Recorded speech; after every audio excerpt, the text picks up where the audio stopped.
Seperti ini cara bikin kue tiram. Aman wadah kita kue jabuk ngarannya. Siapkan mentega, sangai lagi sampai mencair kayak hubungan kita. Ambil gelapung dalam kadut tapung. Jangan kadi ingat uyahnya juga. Siapkan minyak goreng yang baru. Jangan menyepakan minyak bakas sangan iwak. Siapkan juga semangkok air, tapi jangan kecawi. Buat tepung, garam dan minyak goreng. Jangan kadi ingat buat juga mentega nang cair tadi. Aduk-aduk sampai merata. Bilang ngalih pakai tangan aja. Sesekali tuangkan air putih, lalu kucawai lagi, bikin sampai jadi adonan. Lalu dia makan 15 menit kawah aja baru ku dahulu.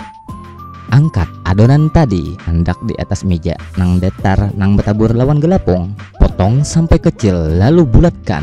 Imbah itu giling lagi sampai tipis-tipis. Bila sudah selesai, gulung seperti lupis. Lalu ditatak, tatak 4 kah. Lalu giling potongan yang kecil tadi sampai tipis. Sangai lagi adonannya tuh teh. Kita goreng adonan tadi. Ingat, jangan pakai minyak lanjar lah. Kue jabuk siap untuk disantap. Tapi jangan memakan langsung dirinjing. Dinginakan dahulu kawanai.